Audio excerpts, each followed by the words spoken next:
Pirs katliamının 10. yılı 33 düş yolcusu Pirsus'ta bir amaç için gitti ve katledildiler. Sizler de bu katliamın tanıklarındansınız. 10 yıl geçti aradan ve gençlerin oraya gidişini, yaşananları nasıl anlamlandırırsınız?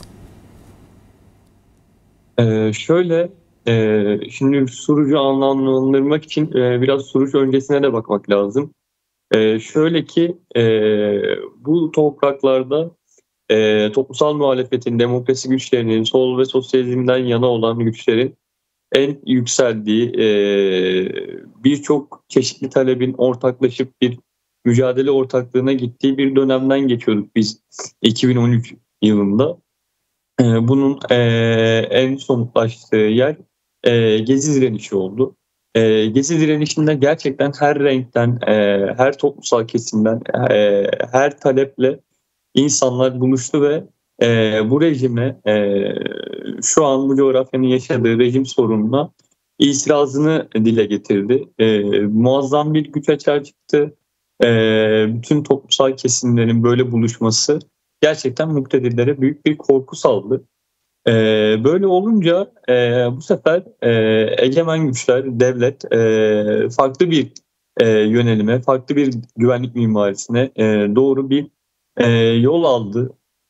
Ve gerçekten 7 Haziran 2015'te seçim zaferiyle biz aslında şu an bizi yönetenlerin iktidarda olmadığı bir seçim sonucuyla karşılaştık.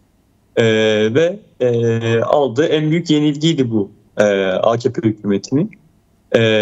Öyle olunca yani bir de tabii 5 Haziran'da Diyarbakır'da bir katliamla bunun önüne almaya çalıştı. Fakat yani yaralılar kırık kollarıyla gidip oy kullanmaya başladı. Yani oy kullandı.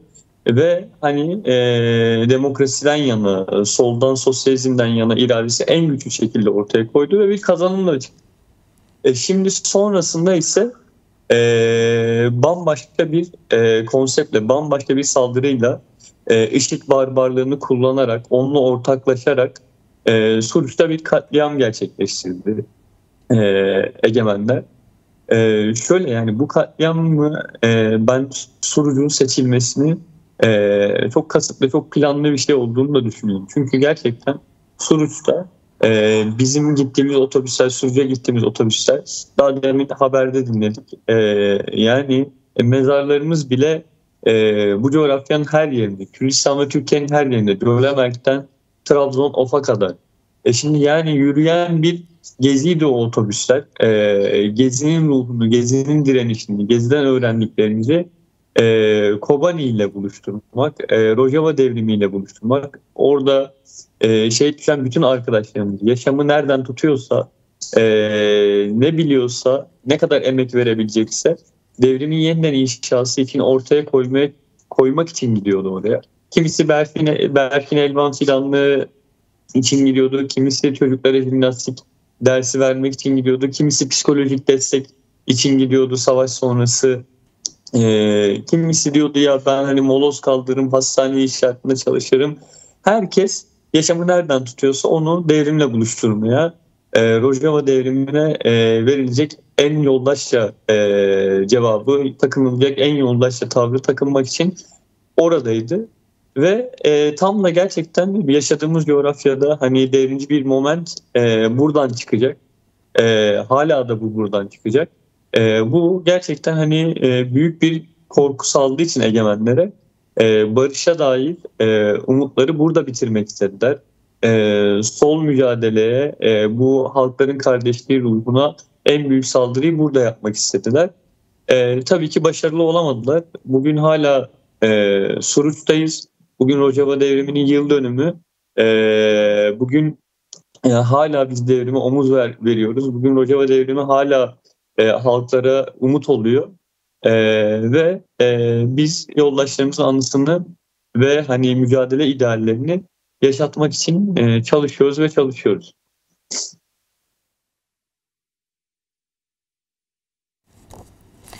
Evet, geçen 10 yıla rağmen failler açığa çıkarılmadı ve yargılanmadı. Adalet mücadelenizde de devam ediyor.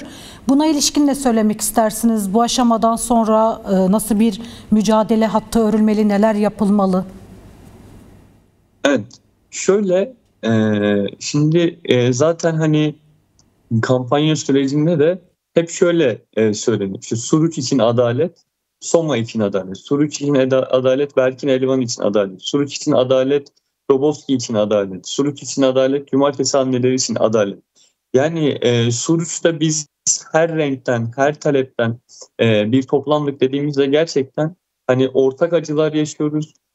Bu coğrafya, bu ülkenin kuruluşu, hani soykırımların, katliamların inkarı üzerine yükselen bir hani coğrafyadayız, bir ülkedeyiz. Böyle olunca şimdi Suruç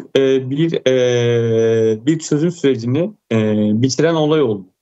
Bugün yeniden çözüme, barışa, demokrasiye dair imkanların doğduğu, yeniden bunların tartışıldığı, konuşulduğu bir süreçteyiz. Şimdi o yüzden Suruç bütün güncelliğini sonuna kadar koruyor. Suruç yani bugün bunlardan bahsedebilmek için, bugün bunların imkanını daha da zorlayabilmek için Suruç'un hesabı sorulmadan, Suruç için adalet gelmeden kesinlikle bugün ne barıştan ne demokrasiden bahsedebiliriz. Daha demin haberde de gösterdiniz.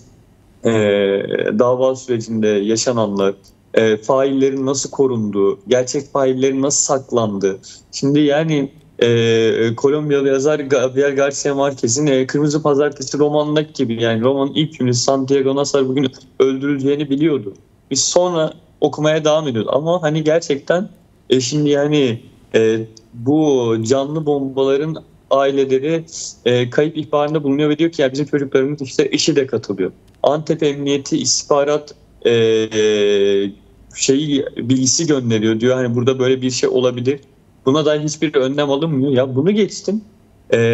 Şöyle bir şey var yani Suruç'ta katliam olduktan sonra polis ambulansların gelmesini engelliyor. Ben Suruç Devlet Hastanesi'ndeydim.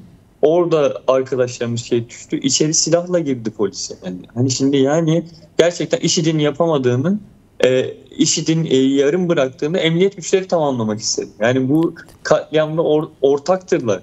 Şimdi bu katliam sonrasında bakın oğlunun mezarı başında konuşma yaptığı için Bessa Erol yıllardır cezaevinde ve bugün geldiğimiz noktada cezası bitmiş, pişmanlık dayatmasıyla karşı karşıya ve bırakılmıyor.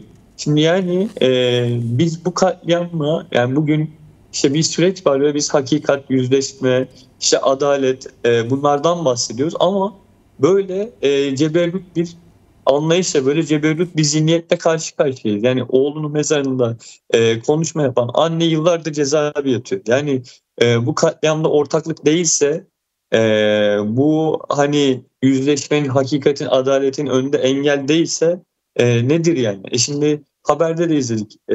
Dönemin Başbakanı Ahmet Davutoğlu diyor ki ya 7 Haziran 1 Kasım arası terörle mücadele konusunda olanları açıklasam kimse koltuğunda duramaz. Ya açıklasın o zaman. Biz yıllardır Suruç Aileleri İnisiyatifi bunu bekliyor. Yani bir hakikat var ve biz bunu öğrenmek istiyoruz. Bizim canımız yanlı ailelerimiz her gün bu acıyla yaşıyor. Bu hakikati öğrenmeyi hak ediyorlar ve hak ediyorlar. Hukukun, adaletin yerine gelmesi için de bu bilgiyi saklamaması, gerekli makamlarla paylaşması gerek zaten. Ama hani demek ki yani büyük bir ortaklık var ki hakikat ve yüzleşmeden kaçınılıyor. O yüzden hani adalet mücadelesini biz mahkeme salonlarında da, sokaklarda da her yerde yükselteceğiz. Hakikati, yüzleşmeyi, adaleti mutlaka ve mutlaka sağlayacağız. Bizim yoldaşlarımızla biz bugün Suruç'tayız. Yine Suruç'tayız. Yine taleplerimizi haykıracağız.